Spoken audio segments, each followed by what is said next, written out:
Regret is the ghost that haunts.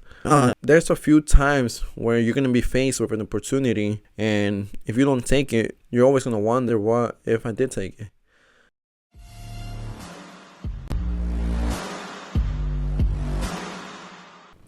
Welcome to Season 2 of the Results Over Everything podcast. I'm your host, RickyResults, author of the best-selling book, Fraudulent Free Fitness. Now, today's episode, we're going to be going over the introduction and chapter 1 of my book, Fraudulent Free Fitness. And by the way, if you haven't read my book, you could buy on Amazon, you could buy on Audible, Barnes & Nobles, anywhere where they sell books. But because you're a viewer, I'm going to give you a gift. I'm going to give you a free copy of my best-selling book if you simply go to book.RickyResults.com. I'm going to be putting the link in my bio to download your free copy. And I would recommend to read it ahead of time. That way, each time you watch one of these episodes, it's a new insight, it's a new perspective. Season 2, we're focusing on going in depth on each chapter of my book, Fraudulent Free Fitness. The purpose of why I even wrote this book is because in the fitness industry, there's too many scams, there's so many frauds, and the title is Fraudulent Free Fitness, fitness without frauds. Just the straight truth and straight facts on what it takes so I should get you in shape. With this podcast, I'm going to be doing my best to share the knowledge I share with my clients with you as well. The whole purpose, again, is to help you get better results. So I'm going to be sharing my personal experience, how I got to the position I am today, to help you find success in the areas that you're looking to improve. I call it the 4 main pillars of life, with your fitness, finances, family, and faith. So with that said, let's start with the RickyResults story. I was brought to the States, to Chicago, when I was 7 years old, 8 years old, and I didn't know English. English is actually my second language. But for me, growing up, it's like I come from a typical Mexican household. They want you to go to college, be a doctor, be a lawyer, be an accountant, do something, play it safe, get a good, steady job, and eventually, build a family, have kids, retire. For me, I knew I didn't want to go that route. I didn't know what I wanted to do with my life. I simply knew what I didn't want. Growing up, I really always thought I wanted to be a lawyer, but I realized I only wanted that because that's what my parents wanted for me. So when I made the decision to not go straight to college, everybody thought I was crazy. In school, I did very well. I had 4.5 GPA. I wasn't necessarily a nerdy kid or anything like that. I played sports, I played soccer, volleyball, bowling. So everyone was shocked when I decided not to go straight to college. Like, my teachers even had a meeting with my parents the week before graduation and told him, if your kid doesn't go to college, he's not going to be successful. He's either going to end up like his friends, either dead or in jail. And ironically enough, a lot of my friends are dead or in jail. After high school, from 16 to 19, I was bussing tables at different restaurants. Now, obviously, that's not a job that you aspire to have, and it's not very respectable within the social norms. Being a doctor is a lot more respectable. Being something else, a lot more respectable, a lot more admired, at least. From 16 to 19, I was just lost. I felt like I was just drifting through life without real purpose.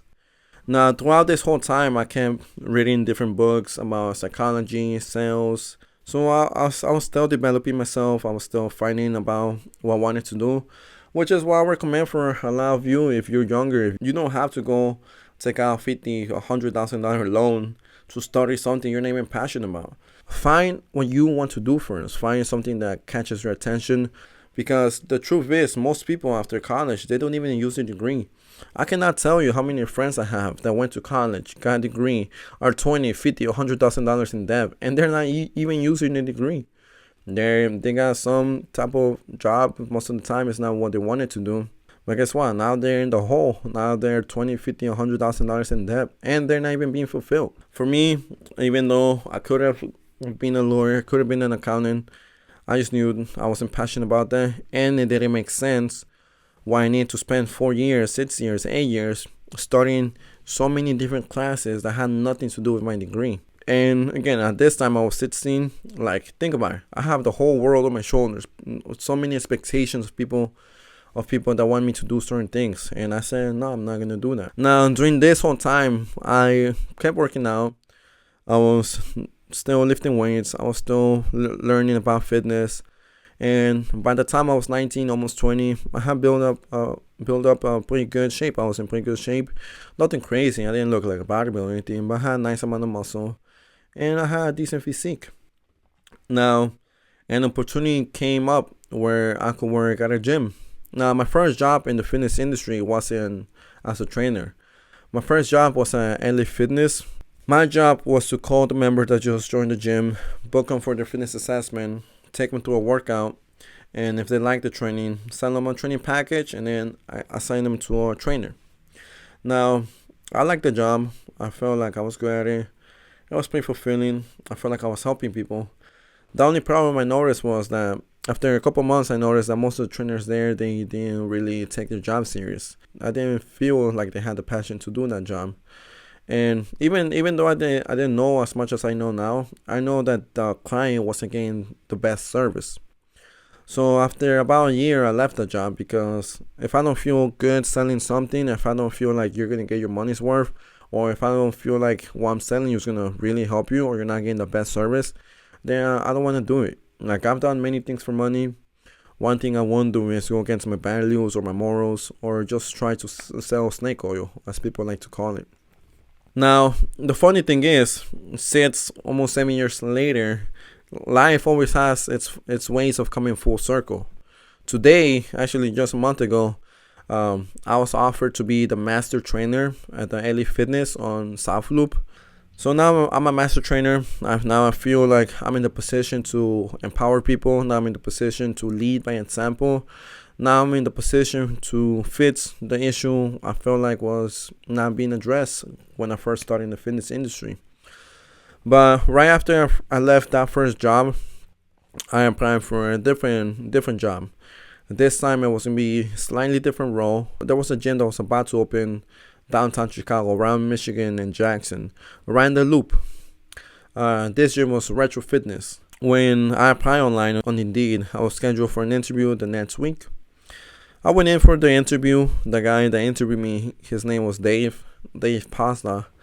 Shout out to you, Dave. Dave has actually become in a way, a big mentor of mine. He's the reason I became a trainer. But let me share the story how I met him first. So I went in for the interview. Dave, he greeted me. How you doing? He asked me, the typical interview questions like, what made you apply for the job? What makes you interested in the role? Also, what's your experience with working at a gym? And, I did my best to answer those questions. At the end of the interview, he told me, I think you applied for the wrong job. I was like, well, wait, what do you mean? And then at this point, I was like, I guess I said something wrong, or I guess I'm not getting the job. But he said, I don't think you should be selling gym memberships. I think you should be one of our trainers. I think you should be one of our fitness coaches. Now, I was expecting him to say, your English is not good, you're not in shape, or you don't have enough experience. The last thing I was expecting for him to say was, I think you should be one of our trainers. So I was like, wait, what? And then he said, throughout your whole interview, you said you want to help people. You want to help people feel better. You want to help people be more confident. You want to help people be healthier, move better. He said, you have the passion. You have what a great coach needs to have.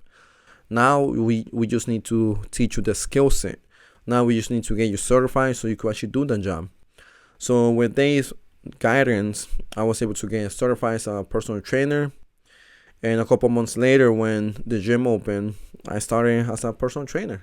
Now, the one thing you need to remember, this is like 6 years ago.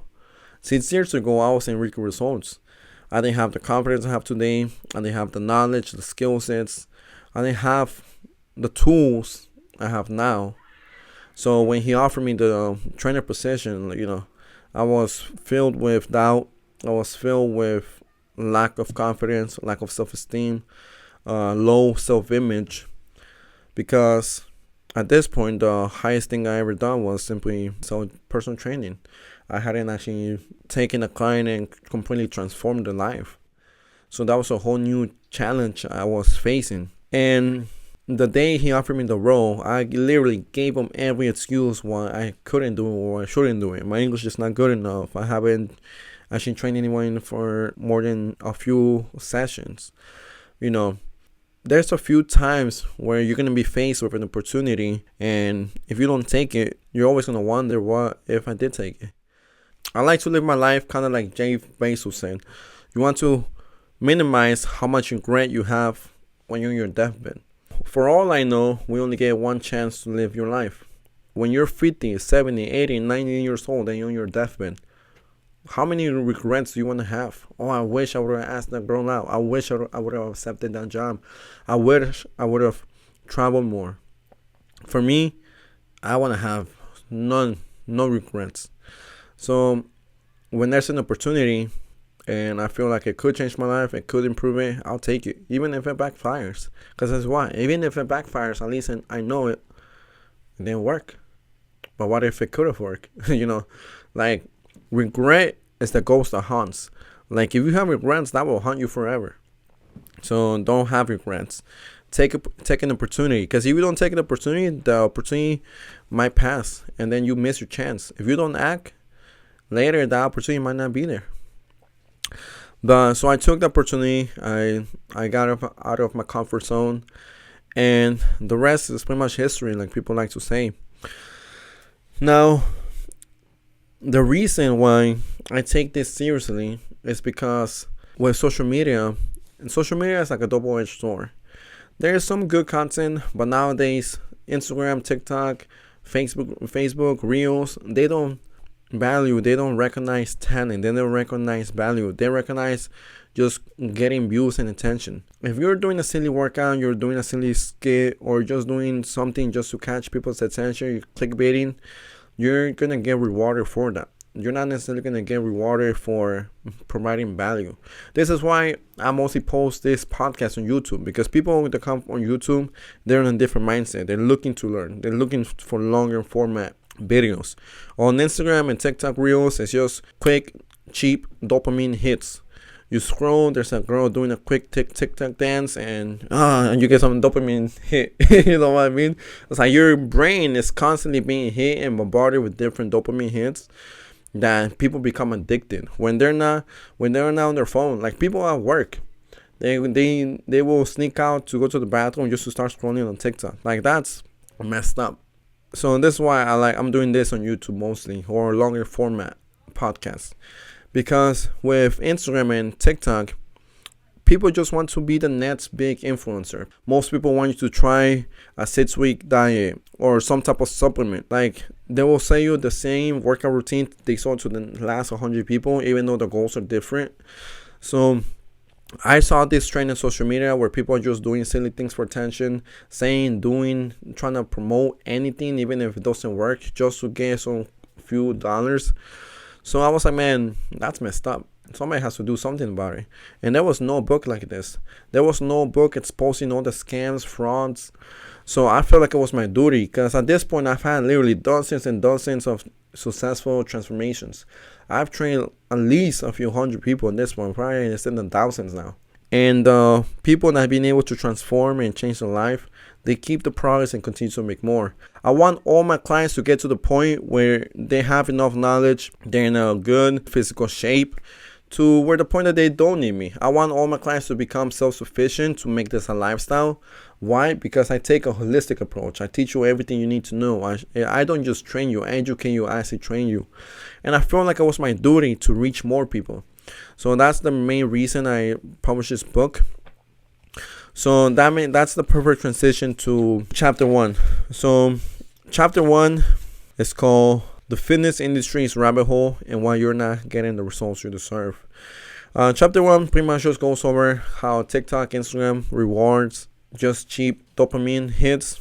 Just people doing silly workouts, doing ego lifting, promoting steroids, promoting all kinds of silly fads, supplements, and workout routines that might look cool, but they're not very effective. And that's the main reason I published this book, to give you the truth, give you the knowledge, the skill sets, the right mindset you need to get to your goal and continue to make progress. Now, one more thing I want to cover here is the reason why I don't do online coaching anymore. During COVID, during the pandemic, when gyms were not open, they were shut down because of the city and the mandates. I was doing online coaching. I was helping people stay in shape, stay active, and I was getting a lot of referrals because my clients, they obviously trusted me with their fitness. They transitioned online, and they sent me many of their friends and people they knew to do online coaching with me. Now, the thing I noticed was that even though I was giving them the right plan, even though I was giving them the right routine, by the way, all my routines I gave them were always customized to their goals. Most of these online fitness gurus, fitness influencers, if they sell you a workout routine, it's not personalized at all. It's just the same routine they sold to the last 50, 20 people, and even though your goals are different. If you're not training according to your goal, you're not going to get to your goal. If you ever see a marathon runner and a sprinter, they both run, but they look completely different. Why? Because they run for two completely different purposes. One is trying to run 26 plus miles for long distance. One is trying to run a certain amount of distance as fast as possible. Their eating is different, their training is different, everything is different. The only thing they have in common is that they both run. It's the same thing with fitness in the gym. Some people want to lose fat, some people want to gain strength, some people want to get faster, be more explosive. If you're following the routine, the structure, the workout for somebody that's trying to build muscle, but your goal is to lose fat, obviously it's not going to be the most effective. You might get some benefits from it, but ultimately you're not going to get to your goal. So that's one of the main problems of online fitness coaching. Most of these fitness influencers, they don't take the time to customize a workout that's tailored to your goal. The other thing is, even if I do give you the right plan, and if I give you the perfect plan, if you don't know how to execute it, then it's not going to work. For example, I can give you a lower body strength and hypertrophy workout, or how to build strength and muscle for your legs. But if you don't know how to actually do the exercise, even if I show you a video on how to do it, if you don't know how to move your body well, you're not going to execute the workout, the exercise properly. Most people, when they squat, they feel their knees, their hips, and their back. Very few people, almost nobody, knows how to engage your core, engage your glutes and the hamstrings and the quads. So first, you need to master what I call the 6 fundamental movements. Your squat, your hinge, your lunge, your push, your carry, and your pull. Those are your 6 fundamental movements. Because all the machines in the gym, all the equipment, the dumbbells, the barbells, the machines, the cables, the bands, any exercise you do with those pieces of equipment, it's just a variation of the 6 movements, just done differently. So first, you got to master those 6 movements so that you could actually follow the routine and execute it properly. So one thing I noticed was that even though I was giving the routine to my online clients, because the execution wasn't a 10 out of 10, it was like a 5, 6, maybe 7 at best, they weren't getting as good of results as my in-person clients were. So that's another issue with online fitness coaching. I would really highly recommend anybody that's new to the gym, or you've been working out for a consistent amount of time, but you're not where you want to be with your fitness goals, definitely hire someone in person. I don't care if it's me or somebody else. Just make sure they know what they're doing. Make sure they're certified. Make sure they already have proven testimonials. Make sure they take a holistic approach. They're not promoting a new diet every week. They're not promoting a new style of training every week. If you notice, the best trainers, the trainers that get people results, they promote the same thing for the long term. Why? Because these are proven principles that if you follow them, they're going to work. The things you learn in this book, they're going to be true in 20 years, in 50 years, in 200 years when I'm dead. The principles are still going to be true. This is a timeless book. I don't care if you're man, female, or you read this last year, if you read this in 10 years. The principles, the lessons taught in this book, they're going to be true still. Now that we went over the purpose of this podcast, the purpose of why I wrote this book, now we need to bring it all together. Chapter 2 is going to be the big picture. Okay, now that we expose why most of these fitness gurus are not going to help you, why most of these fitness influencers don't really care about you, and now that I told you how we're going to get in your shape, now we need to paint the big picture. Okay, now that we know what not to do, okay, how do we actually get in shape? Chapter 2, episode 2 of the podcast, we're going to be going over the big picture, how to actually piece all of these pieces together, how to actually set the right goals, what to actually do to get to your goals, and 3, what's the best approach to get you to your goals, pretty much. So I look forward to seeing you on episode 2 of the podcast. If you have any questions about anything we cover on chapter 1, episode 1 of the podcast, comment them below.